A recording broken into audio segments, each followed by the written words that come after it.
This YouTuber made wearing Supreme in New York City a dangerous thing for years, terrorizing the streets, harassing strangers, and building a viral empire out of pure hatred for a clothing brand, only to end up serving 28 years to life in prison. And this is all because his reckless actions cost the life of an innocent family man. So it's safe to say, we have quite the tragic yet wild video today. And it's probably the most extreme case of fashion beef spiraling into real-world consequences that we've ever seen. Especially because this story actually starts back in 2016 to 2017 and only reached its conclusion now recently in 2025, almost a decade later. So meet Anthony Lopez, who became known online as YMBape, a man whose obsession with fashion drama would destroy multiple lives, including his own. However, to understand how this whole disaster unfolded, we first need to know what these clothing brands meant to people around the world, especially in New York City during the late 2010s. Because let's go back to 2016, and Supreme had basically become the holy grail of streetwear culture, and people were literally sleeping on the sidewalks outside of Supreme stores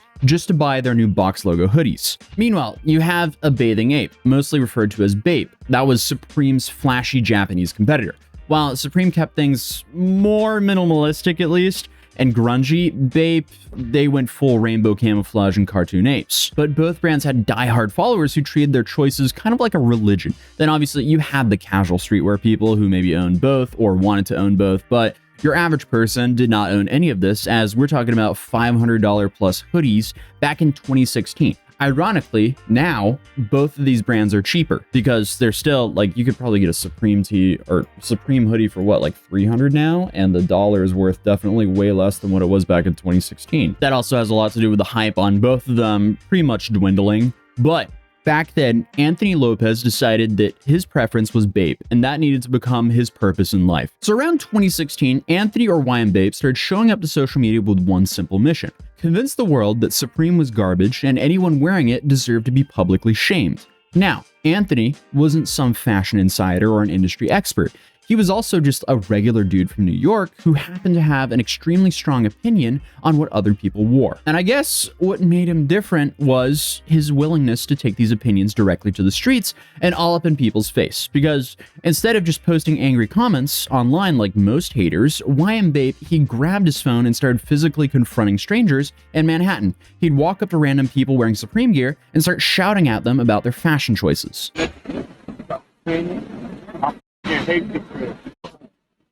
And according to interviews he gave later, YMBape actually started doing this stuff without even recording it. He was just walking around Soho genuinely harassing people because he felt like he was just very passionate that he hated Supreme and he wanted Bape to be the big thing. Eventually, his friends then convinced him to start filming these encounters, and that's where everything changed. So you were just running up on people who were wearing Supreme and just flexing on them? Just why? Because you were in the mood? You just didn't with it? Yeah, because I was so adjusted to Supreme. Okay. Because these videos started going viral on Reddit, Twitter, Instagram, and Facebook pages everywhere. And people couldn't figure out why he was doing this. There was a lot of speculation if these were just skits or if this guy's actually just lost his mind over some hoodies. And these weren't just verbal arguments either, because YMBape, he would physically grab Supreme hats off of people's heads and just throw them on the ground. He'd push strangers, he'd trip them while they were walking, and then he would also do this whole like beating on his chest thing while shouting catchhophrases.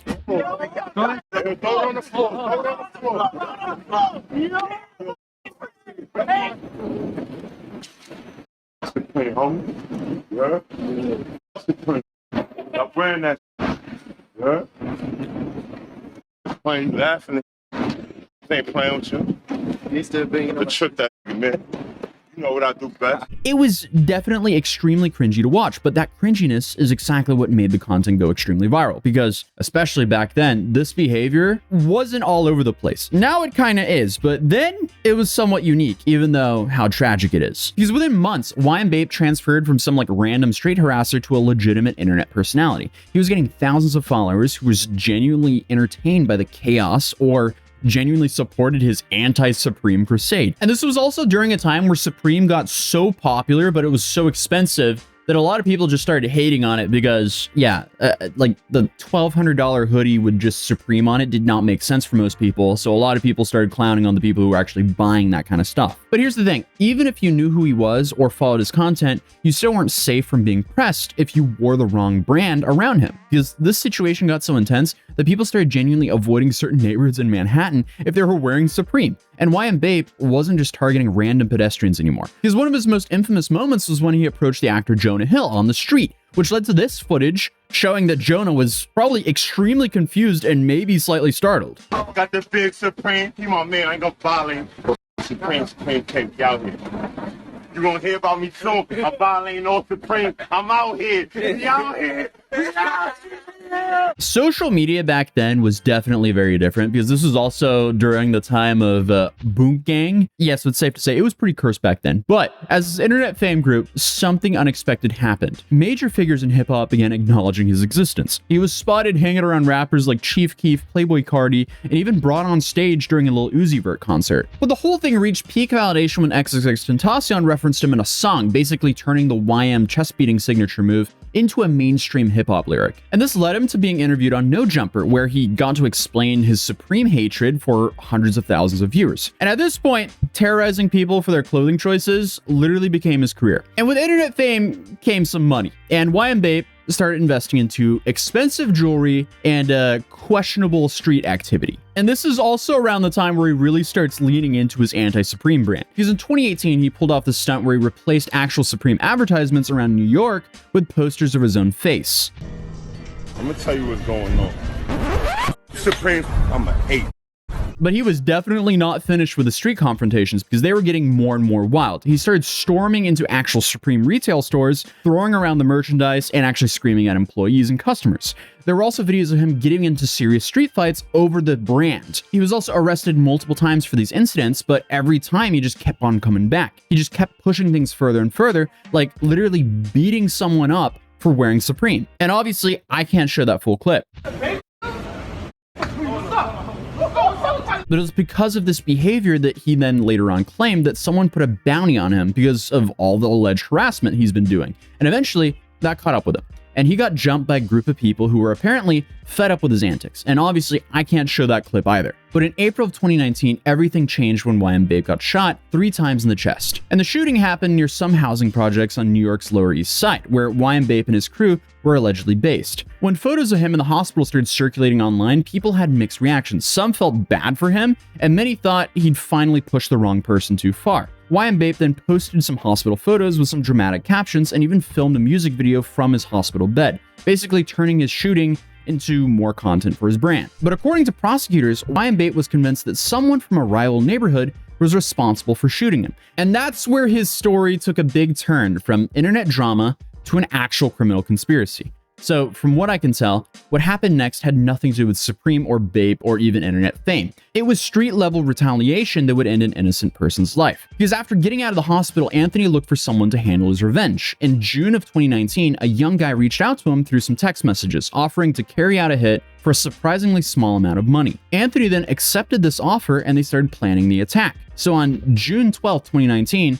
YMBape coordinated with several people to finalize their plan. He arranged transportation and logistics for what was supposed to be a targeted hit on whoever he thought was responsible for shooting him. So that night, the crew he hired took a taxi to the rival neighborhood. They were then looking for a specific person, but the way things ended was not how it was supposed to happen. So in the early morning hours of July 13th, they ended up near an apartment building where James Weeks was hanging out with his friends after a typical Friday night. James was a 35-year-old who had worked for Citibank and had absolutely nothing to do with any gang activity or street beef. At around 2:40 in the morning, as James was walking to his car, one of YMBape's hired shooters opened fire at him from about 150 feet away. James Weeks was hit in the face, and although he made it to the hospital, he never made it out of there. And meanwhile, the person YMBape was actually after was nowhere to be found. And what makes the situation even more tragic is James Weeks left behind a wife and 4 children. According to his family, he had no connection to any gang activity at all. He was literally just visiting his friends on a Friday evening and nothing more. But later that day, YMBape was actually sent a screenshot of an Instagram post about the shooting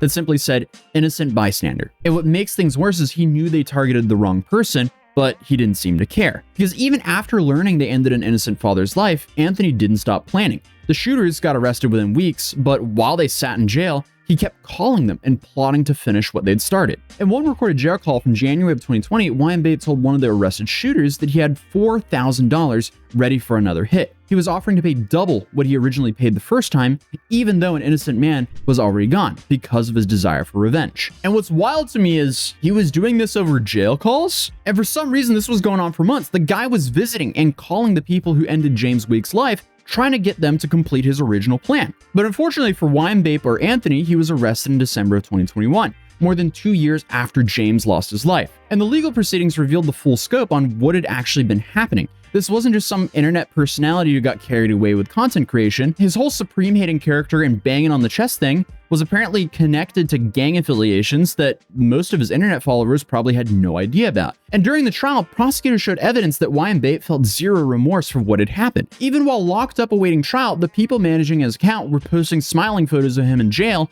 on social media. So in December of 2024, a jury found YMBape guilty of murder in the first degree and conspiracy.